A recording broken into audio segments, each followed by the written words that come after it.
राधे राधे दोस्तों, चलिए आज हम आपके लिए फिर से एक नई कहानी लेकर आए हैं। तुलसी माता और मोती का दान। उम्मीद करते हैं शायद आपको ये मेरी कहानी पसंद आए। अगर पसंद आती है तो हमें कमेंट में ज़रूर बताना। चलिए आइए अब हम इस कहानी को शुरू करते हैं। कंचनपुर गांव में एक ब्राह्मण और उसकी पत्नी 2 बच्चे रहा करते थे। वह ब्राह्मण बहुत ही गरीब था और अपने बच्चों और बीवी का पेट भीख मांगकर ही पालता था। उतनी ही वह भीख मांगता था जितनी की उसे ज़रूरत पड़ती थी और इससे उसकी पत्नी बहुत ही नाराज़ रहा करती थी कि तुम एक भी अनाज का दाना ज़्यादा नहीं लाते हो, जितना हम खा सकें उतना ही लेकर आते हो, जबकि तुम्हें सभी लोग ज़्यादा देते हैं और फिर भी तुम कम लेकर क्यों आते हो। इसी वजह से रोज़ ब्राह्मण और पत्नी की चिकचिकबाजी हुआ करती थी। वह चिकचिकबाजी सुनकर बिल्कुल पक चुका था और वह चुपचाप घर से बाहर निकलकर तुलसी माँ के पास बैठकर उनसे बातें करने लगता था। देखो माँ, ये बिना मतलब में इतना लालच करती है, इतना लालच जबकि करना ठीक नहीं है। इसको हम रोज़ समझाते हैं फिर भी इसके लालच की भावना नहीं जाती है और अपनी माँ से ऐसे ही बातें करता था और अपने मन को शांत कर लेता था। फिर काफ़ी दिन हो गए। उसकी पत्नी ने ब्राह्मण से कहा, देखो, हमने सुना है कि अपने गांव में जो राजा जी हैं वो सबको दान बहुत दिया करते हैं और क्यों ना तुम वहाँ पर जाओ और दान में भिक्षा मांग लो जाकर।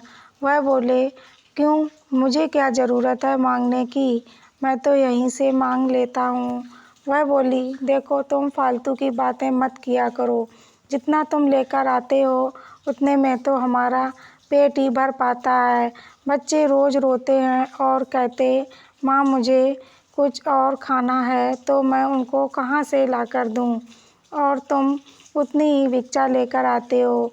राजा के पास जाओ, वह ढेर सारा धन दौलत देंगे जिससे हम लोग आराम से जीवन काट पाएंगे। उन्होंने कहा, तुम्हारा लालच करने की आदत अभी तक नहीं गई, ये लालच इतना क्यों करती हो। वह फिर से लड़ने लगी, बोली, तुम मेरी बात को क्यों नहीं मानते, और जिद करके उसने ब्राह्मण से कहा, कल तुम्हें राजा जी के पास जाना ही पड़ेगा। वह बोला, ठीक है, तो मैं सुबह जाऊंगा। सुबह गया तो सिपाहियों से पूछा कि मुझे राजा जी से मिलना है। तो सिपाही बोले, राजा जी आज नहीं है, कल लाना। कल बेचारा पहुंचा तो फिर सिपाही बोले, राजा जी आज भी घर पर नहीं हैं। फिर वह घर पर लौट आया। उसकी पत्नी बोली, क्यों, राजा जी नहीं मिले। वह बोला, आज भी राजा जी महल में नहीं थे। तो उसने कहा, ठीक है, राजा के पास तो काफ़ी काम होता है इसीलिए नहीं मिले, कोई बात नहीं, ऐसा करना, तुम कल चले जाना। वह फिर चिल्लाने लगा, मैं अब कहीं नहीं जाऊंगा, तुम्हारे कहने पर मैं 2 बार जा चुका हूँ, अब तो मैं बिल्कुल ना जाऊंगा। फिर भी वह किचकिचबाजी करती। उसने सोचा, इससे अच्छा मैं राजा जी के पास ही चला जाऊं। वह राजा जी के पास तीसरे दिन गया तो सिपाही से पूछा। सिपाही बोले, हाँ, राजा जी आज महल में ही हैं। वह महल में अंदर जाता तो राजा जी बैठे हुए थे। राजा जी बोले, बताइए ब्राह्मण देवता, तुम्हें मुझसे क्या काम है। ब्राह्मण बोले, भला मुझे आपसे क्या काम हो सकता है, एक भिक्षा मांगने के सिवाय। उन्होंने कहा, अच्छा, तुम्हें भिक्षा चाहिए, चलो मैं तुमको देता हूँ। उसने कहा, देखो, मैं भिक्षा तो ले लूँगा लेकिन मेरी एक शर्त है। बोले, ऐसी क्या शर्त है तुम्हारी, मुझे बताओ। उसने कहा, देखो, मैं तुम्हारे मेहनत की ही भिक्षा लूँगा, अगर तुम्हारे पास मेहनत का कुछ हो तो हमें दे देना। अब राजा जी बहुत सोच में पड़ गए। फिर बोले, यह प्रश्न तुमने बहुत अच्छा किया और मेरी आज आंखें खोल दी। उन्होंने कहा, ठीक है, मैं तुम्हें अपनी मेहनत की ही भिक्षा दूंगा, लेकिन तुम्हें 2 दिन का समय देना होगा। ब्राह्मण जी बोले, ठीक है, मैं 2 दिन का तुम्हें समय देता हूँ। और वह घर पर लौट आया। उसकी पत्नी बोली, क्या आप भिक्षा ले आए? उन्होंने कहा, नहीं, अभी नहीं लाए, राजा जी ने 2 दिन का समय मांगा है। तो वह मन में बहुत खुश हुई और उसके अंदर लालच बहुत भर गया कि अब तो राजा जी मेरे लिए ढेर सारा धन इकट्ठा कर रहे हैं, शायद इसीलिए 2 दिन का समय मांगा है। वह बोली, ठीक है, तो फिर दूसरे दिन चले जाना। इधर राजा जी ने अपना भेष बदलकर एक साधारण आदमी का भेष रख लिया।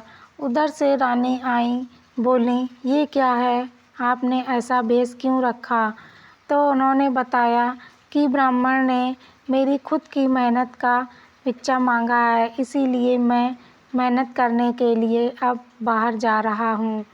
उन्होंने कहा, तो मैं भी आपके साथ चलूँगी। बोले, चलो ठीक है। दोनों लोग एक साथ चल दिए।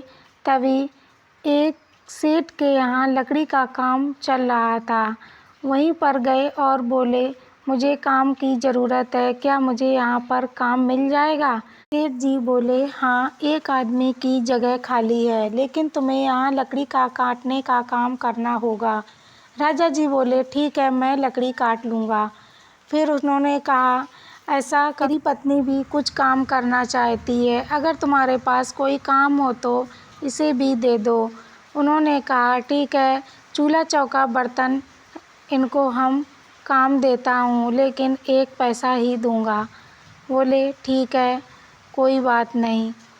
इतना कहकर वह दोनों लोग काम करने लगे। एक ने लकड़ी काटी और दूसरी चूल्हा चौका बर्तन में लग गई। 2-3 दिन हुए, फिर राजा ने अपने पैसे मांगे तो 4 पैसे के हिसाब से उन्हें मिल गए और रानी को भी 1 पैसे के हिसाब से उनको भी मिल गए। दोनों लोग पैसे लेकर घर पर आए। दूसरे दिन इधर उनकी ब्राह्मण की पत्नी बोली, ऐसा करो, 2 दिन हो चुके हैं, राजा ने तुम्हें बुलाया था, अब तुम जाओ। ब्राह्मण उधर राजा के महल में पहुंच जाता है। राजा देखते ही ब्राह्मण को बुलाते हैं और भिक्षा देते हैं। तो वह भिक्षा कुल मात्र 4 पैसे ही होती है और ब्राह्मण जी लेकर घर पर आ जाते हैं। उसकी पत्नी यहाँ पर बहुत खुश थी कि आज तो राजा जी ने ढेर सारा धन दिया होगा और हम उससे अपने बच्चों को ढेर सारी चीज़ें दिलवाएंगे। जब ब्राह्मण घर पर आए तो उसकी पत्नी ने पूछा, क्या तुम धन ले आए? वह बोले, हाँ, मैं ले आया हूँ। जब उसने अपनी पत्नी को 4 पैसे दिए तो वह गुस्से से चिल्लाती हुई बोली, राजा जी ने 4 पैसे दिए, उन्हें देते हुए शर्म ना आई? ये 4 पैसे देकर तुम्हें भेज दिया। वह बोले, तो क्या हुआ, धन तो धन होता है, 4 हो या 2। वह गुस्से में तिलमिलाती हुई तुलसी के गमले में 4 पैसे रख देती है और अंदर चली जाती है। जब ब्राह्मण जी सुबह जल चढ़ाने आते हैं तो वह देखते कि 4 पैसे तुलसी में ही रखे हैं। वह तुलसी माँ को वह 4 पैसे दे देते हैं और ज़मीन में गाड़ कर चले जाते हैं। तभी तुलसी में से 4 सिक्के गाड़े थे, उन्हीं में से तुलसी के पौधे निकल आते हैं और बड़े होकर फूल आते हैं। फूल आकर उनमें से मोती झड़ने लगते हैं। एक दिन जब ब्राह्मण की पत्नी सुबह उठी तो मोती पड़े हुए देखे। उसने कहा, हमारे घर पर ये मोती कहाँ से आए? जब तुलसी की ओर देखा तो उनमें से मोती टपक रहे थे और कुछ लगे हुए थे। यह देखकर ब्राह्मण और उनकी पत्नी ने वो मोती भर कर रख लिए। एक बार सब्जी बेचने वाली आई तो उस ब्राह्मणी ने कहा कि मेरे पास देने के लिए तो कुछ भी नहीं है, लेकिन मोती हैं, क्या तुम मोती खरीदोगी? उसने कहा, हाँ, दिखाओ आके। वह मोती लेकर जाती है। लेकिन उसने वह मोती पहचान लिए और उसके बदले में उसे ढेर सारी सब्जी दे दी। वह बहुत खुश हुई और उसने सोचा, ये मोती मेरे कोई काम के तो हैं नहीं, बेकार हैं, क्यों ना मैं ऐसी से सारा सामान खरीद लूँ। और उसने धीरे धीरे सब सामान अपने घर में कर लिया और बच्चों को भी हर तरीके की चीज़ें लाकर दीं। वह बहुत खुश रहने लगी। सुबह जब पूजा करते तो वह बोले, कुछ ना हो लेकिन मेरे घर में शांति ज़रूर हो गई है। मेरी पत्नी बहुत चिकचिकबाजी करती थी। ये मोती तुलसी माँ तुमने मुझे दिए, तब से मेरे घर में चिकचिक होना बंद हो गई है। क्या तुम्हें भी इनकी चिकचिक से परेशानी होती थी? और वह ऐसे ही तुलसी माँ से बातें करता। इधर पे राजा जी बिल्कुल कंगाल हो चुके थे। उनके सारे बक्से संदूक खाली हो गए। सोना चांदी मोती सब कुछ धीरे धीरे ख़त्म होने लगा था। इधर वो बिल्कुल अब कंगाल हो चुके थे। खाने के लिए भी उनके पास कुछ ना बचा। हंस भी उनके भूखे तिलमिलाने लगते थे। अब राजा और रानी ने कहा, चलो हम क्यों ना बाहर निकल कर कुछ काम करें जिससे हमारा खर्चा निकल आए। वह दोनों भेष बदल कर बाहर निकल कर गए। तभी उधर ब्राह्मण ने उन्हें देख लिया और रोका। बोले, आप राजा जी यहाँ पर? राजा माफ़ी मांगते हुए बोले, मुझे माफ़ कर दो, अब मेरे पास तुम्हें देने के लिए कुछ भी नहीं है। तभी ब्राह्मण ने कहा, तुम परेशान मत हो, मैं तुम्हारे पास मांगने के लिए बिल्कुल नहीं आया हूँ। मैंने तुम्हें आते देखा तो मैं ऐसे हालत में तुमसे बात करने लगा। फिर उन्होंने अपनी पूरी व्यथा बताई। तो ब्राह्मण जी बोले, राजा जी तुम परेशान ना हो, अगर तुम चाहते हो तो मेरे पास मोती हैं और मैं तुमको दे दूँगा। राजा जी बोले, चलो तो ठीक है। उनकी पत्नी ब्राह्मण ने ढेर सारी मोती लाकर उनको दे दिए। फिर राजा ने पूछा, तुम्हारे पास मोती कहाँ से आए और कैसे आए? तब ब्राह्मण ने पूरी कहानी बताई। फिर उन्होंने वह जगह को खोद के देखा तो वहाँ पर 4 सिक्के मिले। उन्होंने कहा, ये सिक्के कैसे तुमने गाड़े? फिर बताया कि ये वही सिक्के हैं जो तुमने मुझे दिए थे। मेरी पत्नी ने झुंझलाकर इसमें रख दिए। वह सिक्के मैंने तुलसी माँ को सौंप दिए और कुछ दिन बाद इसी में से 4 पौधे निकले जिससे मोती निकलने लगे। वही मोती मैं दान में सबको दे देता हूँ और सामान खरीद लेता हूँ। तब राजा ने बताया, ये मोती तो बहुत महंगे होते हैं और तुमने यूं ही गवा दिए। फिर उन्होंने कहा, ये मोती मेरे किस काम के? मेरे इनसे कोई भी ज़रूरत नहीं है। ऐसा करो, ये मोती तुम ले लो। उन्होंने राजा जी को सारे मोती दे दिए। वह मोती राजा जी महल में लेकर आए और अपने हंसों को खिला दिए। फिर राजा जी ब्राह्मण से बोले, क्या तुम मेरे महल में रहोगे? उन्होंने मना कर दिया, मैं कैसे आपके महल में रह सकता हूँ। राजा जी के ज़्यादा जिद करने पर वह महल में रहने लगे और राजा बोले, मुझे ज्ञान की बातें सिखाना और बताना बस तुम्हारा यही काम है। तो दोस्तों, आप लोगों को ये कहानी कैसी लगी? अगर अच्छी लगे तो हमें कमेंट में ज़रूर बताना। ऐसी ही कहानी सुनने के लिए मेरे साथ जुड़े रहना।